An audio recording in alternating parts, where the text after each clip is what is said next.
Bakunzi ba Axia Vibes TV, iteka ryawe, iteka ryanje, iteka ryacu Vibes TV, ukwemera kuvyara ubuzima. Ndabaramukije aho muherereye hose mu mihingo y'isi, kuva mu Burundi, mu Rwanda, muri Congo, ku mugabane wa Afrika. Ndaramukije abari muri Suède, mu buraruko bw'Uburaya, abari mu bihugu byose by'Iburayi, abari muri Amerika, abari ku mugabane wa Oceania, cane cane muri Australia, n'abari ku mugabane wa Aziya, cane cane mu Bushinwa, muri Singapore, n'ibindi bihugu bisigaye bigwiriyemwo abarundi gushika muri za Indonesia. Ndabaramukije amahoro sangwa iteka muri kuri Axia Vibes TV, iteka ryawe turisangire, iteka ryacu Vibes TV, ukwemera kuvyara ubuzima. Uyu musi tugira ngo dusangire ikiganiro kiri mu rukurikirane rw'ibiganiro mukurikirana kuri Axia vyitwa iteka ry'umuntu, iteka ry'umupfasoni. Mwarakurikiranye iteka ry'umupfasoni, twashikirijwe n'umupfasoni yadusangije iteka ry'ubuzima bwiwe, umupfasoni Anastasie Mugisha. Turarindiriye iteka ry'umushinga ntahe, hari abamaze kutwemerera ico kiganiro. Hari ikiganiro twari twatanguye tuganira iteka ry'umwigeme. Uyu munsi rero aragarutse, turababwira igituma agarutse ngaha, ariko kugira ngo sindabatevye mumubona bamwe mwibaza muti ninde, reka tumuhe ikaze abatera iteka baramutse, namwe aho muzoba muri muheze mumuramutse, kuko kuri Axia Vibes TV iminwe iryoha inyuranye. Yego, murakoze Pati. Nitwa Aline Shima. Ndabaramukije bose abakunzi ba Axia Vibes TV, teka ryanje, teka ryawe, teka ryacu, nukuri nari ndabakumbuye. Urakoze cyane Aline Shima. Abatibuka igice ca mbere c'iki kiganiro c'iteka ry'ubuzima bwawe, wobibutsa aho uba, naho nabivuze ukavyivugira ukavyemeza, mere nko muri ya njiri arakuze arabibibwirira. Ego, jewe mba ngaha aye mu gihugu ca Suède. Ego, nari nabivuze mu kiganiro ca mbere, mba mu gisagara citwa Sala, kiri gitumbereye hagati y'igisagara kinini citwa Uppsala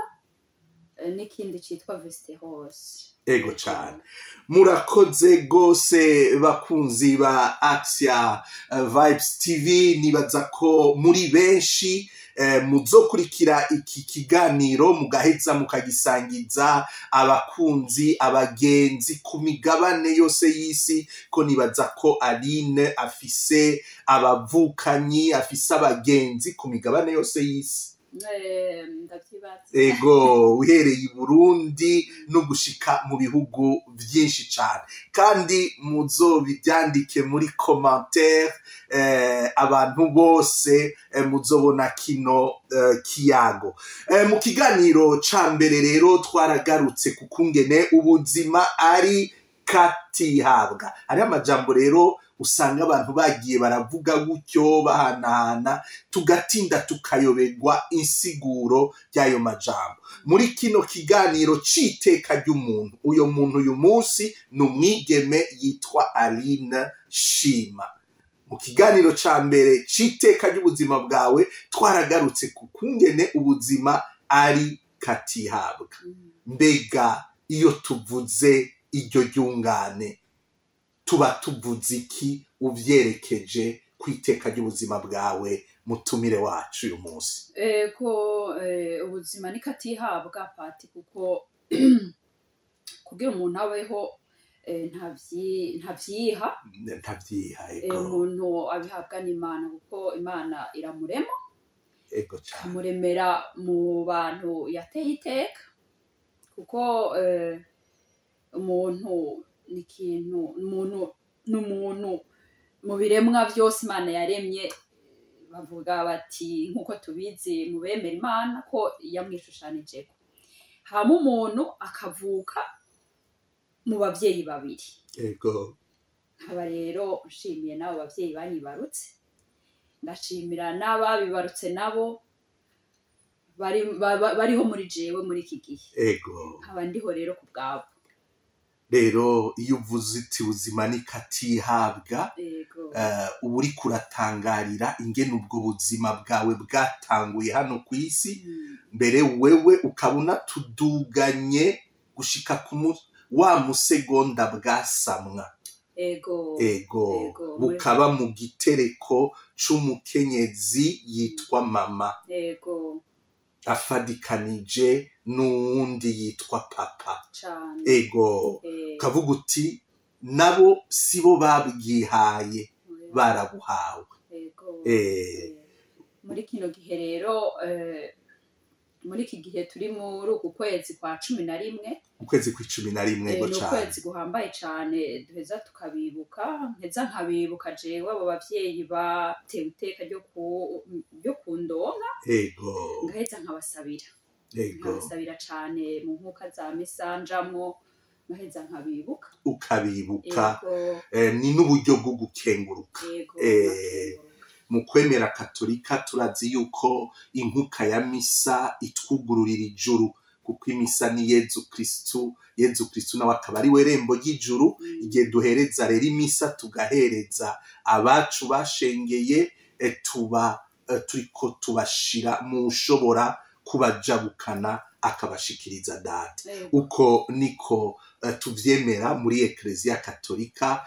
hariho abandi tugenda turatandukana ingene tuvyemera ariko twese usanga aho duhuriza ari uko umuntu ava ku Mana agasubira ku Mana iyo yemeye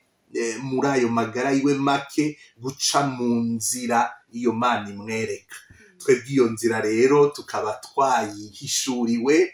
muri Yezu Kristu ukuri inzira n'ubuzima. Urakoze cyane dutumirira abakristu bose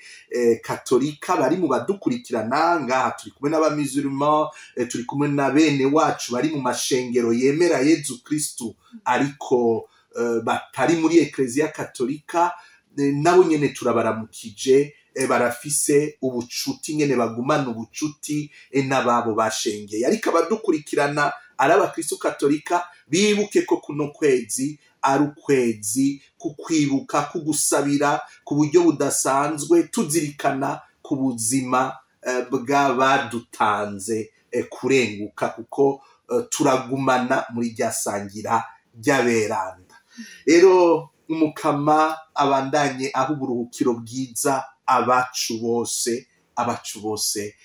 bashengeye. Reka ku bwabo dusangire aka karirimbo gatoyi gusa turagishako. Imitima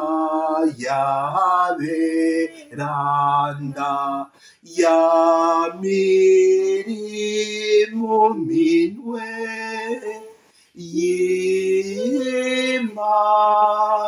y'Imana.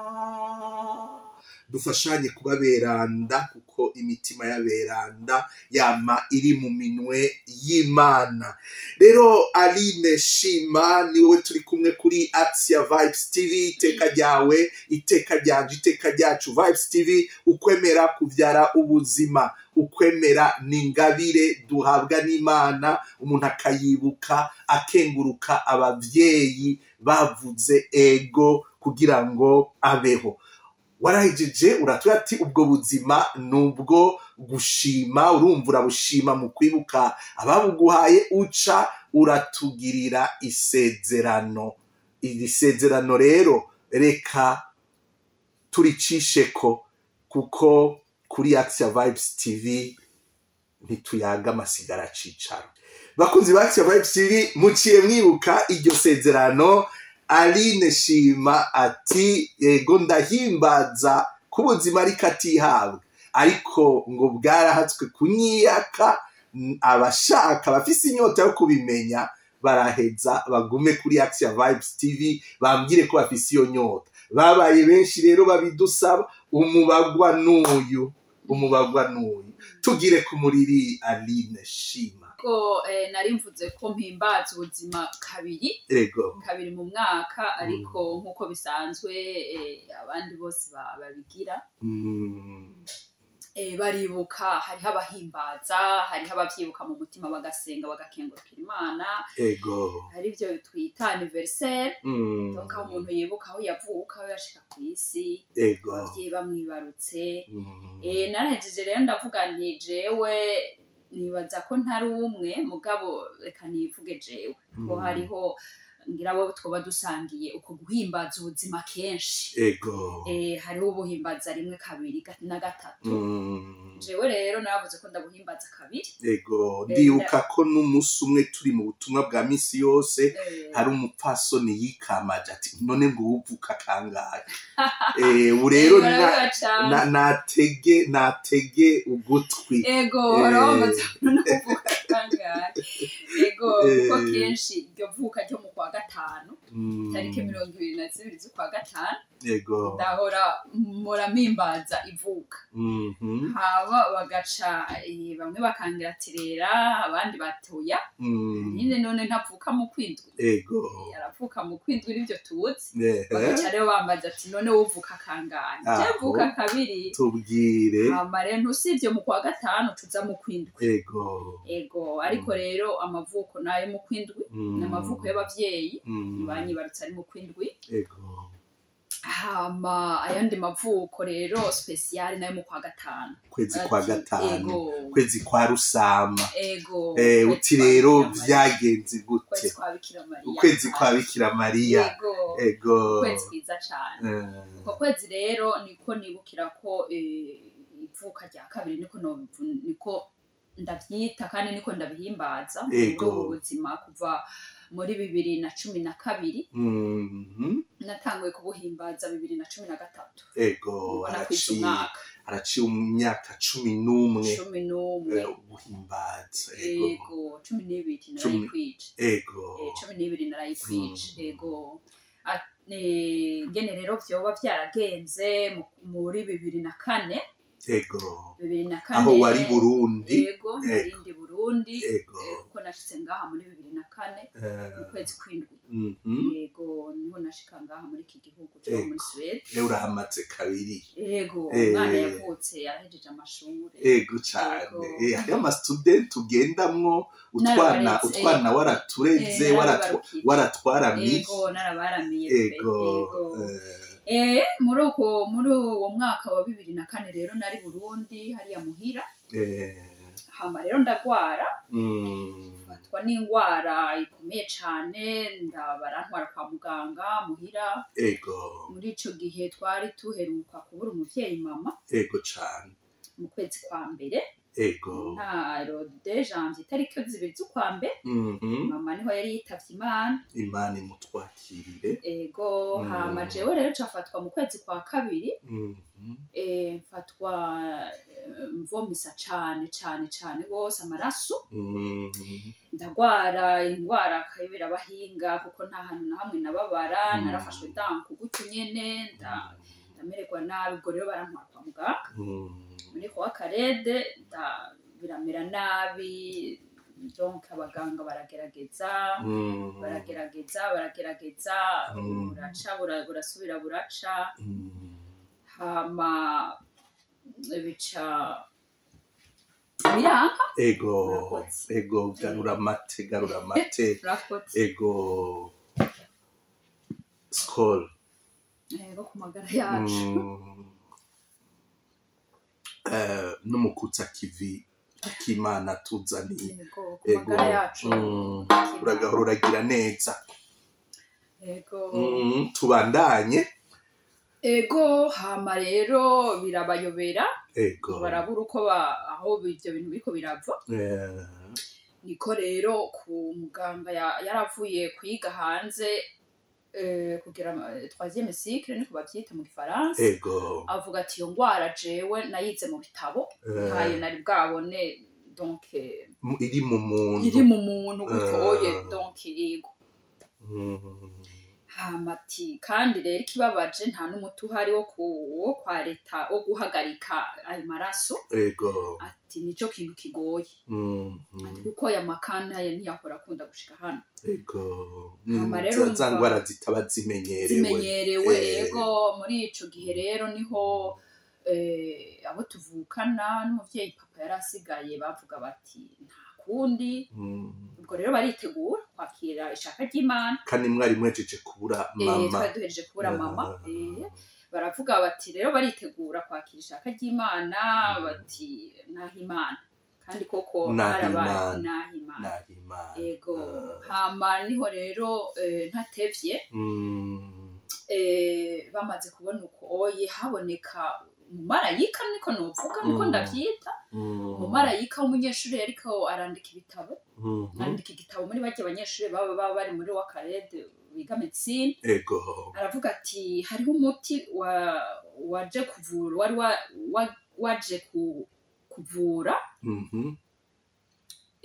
wari waje kuvura umuntu yaragwaye imbere yanje hari haheze amezi abiri nawe yitavye Imana ego uwo muntu nawe yari yafashwe nk'uko je nari nafashwe ego yari umupapa jeune yarasize umupapa akiri muto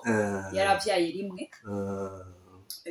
hama rero uwo uba wibuka akazina kiwe uyo mupapa ego yari umupapa pasteur yitwa Terence ego Imana imutwakirire ego kandi twizere ko abana yasize no mutandukanyi bameze neza cane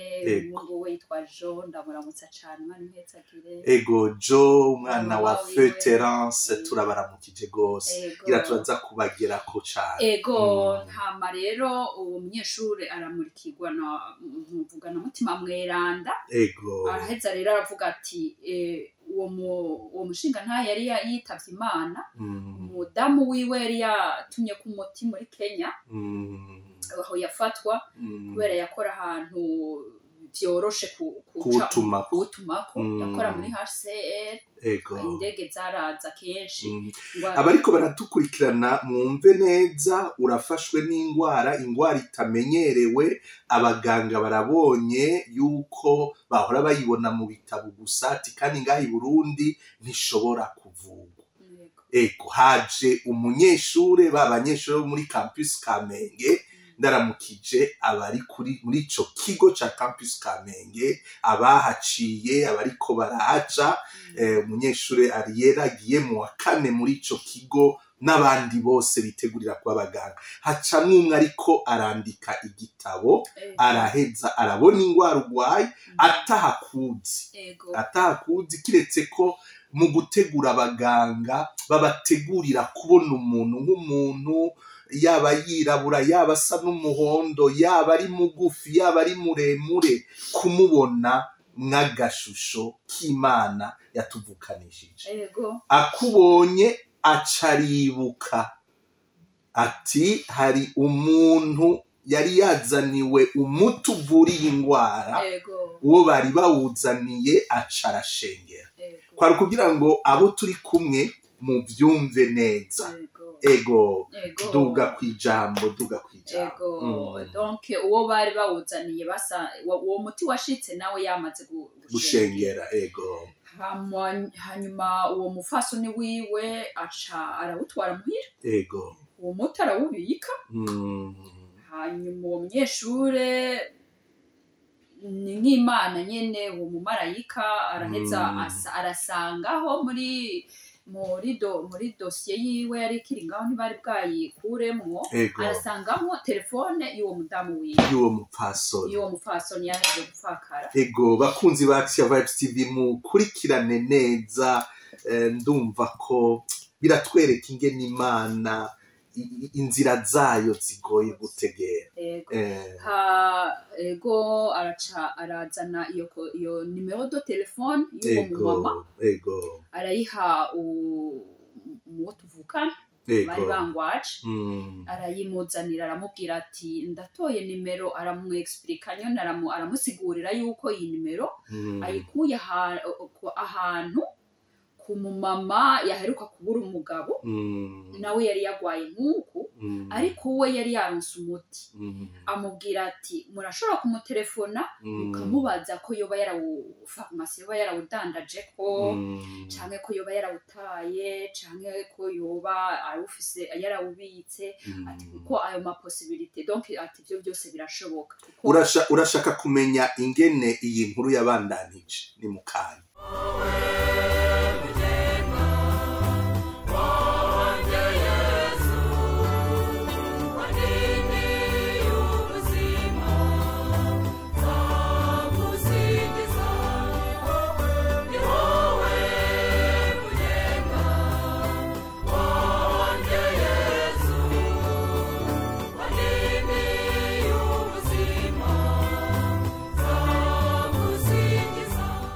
ego iyo telefoni birabonetse ku mugoroba hari ku mugoroba uwo munsi aca uwo tuvukana umusaza wanje aratelefona kuri iyo nimero umusaza wawe yitwa nde yitwa Rene umukama amuhezagire Rene ahari ashobora kuba ari mwibarabara muri uyu mwanya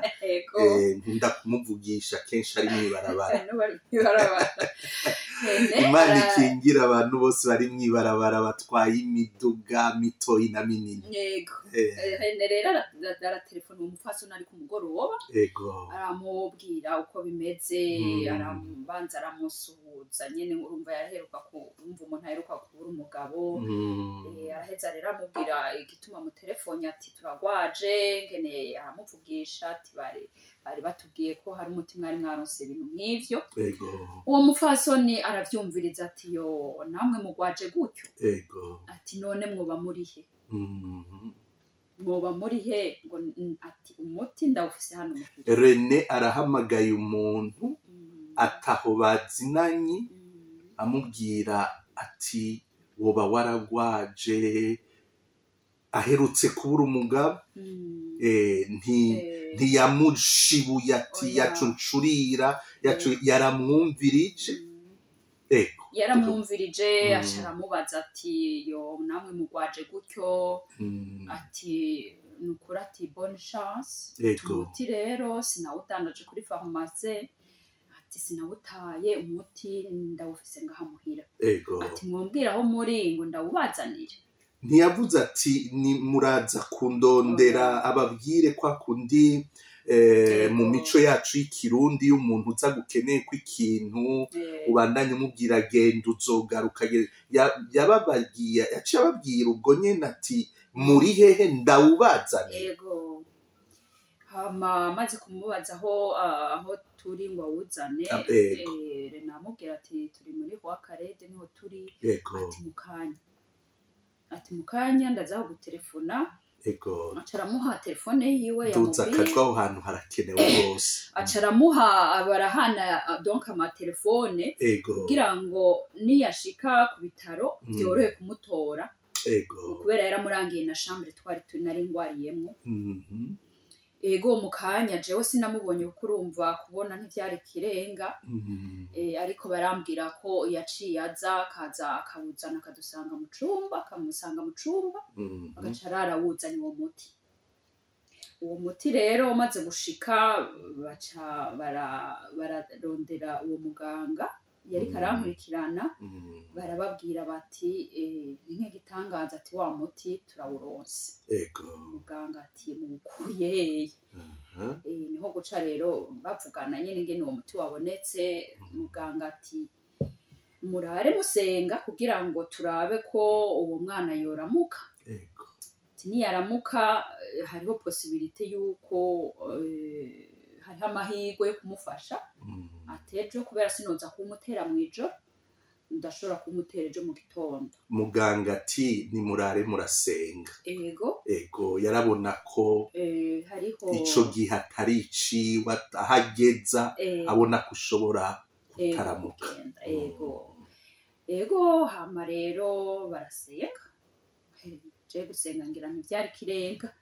ariko ndibuka je nasenga mvuga ngo mana ngo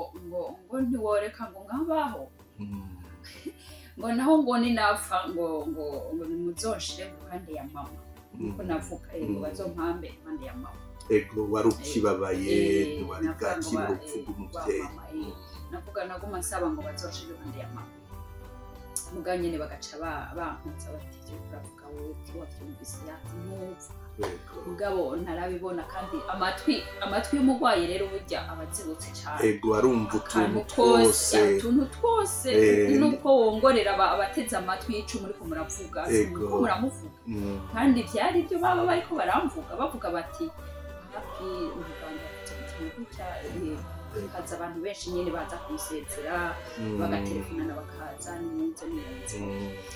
ikijya gihe rero ngira twosubiramo tukabwira abantu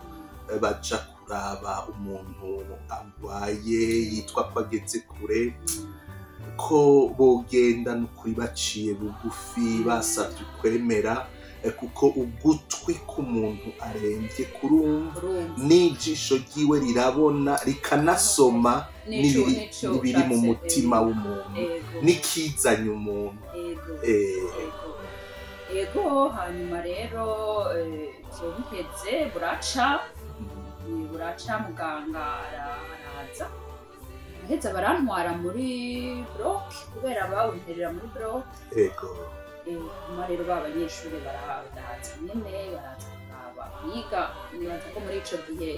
abanyeshuri bo muri medicine bariko barandika muri 2004 ego barashaka kwibuka nanye barumikira ikiganiro nzorondera ngene kibashikira umwari muri Amerika yitwa Innocent ndamubona ntya urazi ko ariwe arije twasangiye isakaramento ryo kubaka Kristo ego urabona ingene isari nto hanyuma rero daramukije Innocent ukuri muganga Innocent ukuri n'umuryango we muri Amerika ego hanyuma baraheza rero baraza abanyeshuri uyo matin bari kuba mu gitondo bawunteye kuko byari ibintu interesting niko no bivuga singene bivuga mu Kirundi ego byari ibintu bidasanzwe bituma abashakashatsi baca bakorana kuko nibuka kuko ndabibona ngene nari njyamye mu gitarane uko ntibarose muri ico cumba ngene bahakwiye ego kugira uwo muganga abereke ingene uwo mutima utera donc abereke kuri kamera ingene agira twari urwo rushinge bacisha kubera bacisha muri endoscopy ego bawushira kuri ijya bavuga gunovuga gute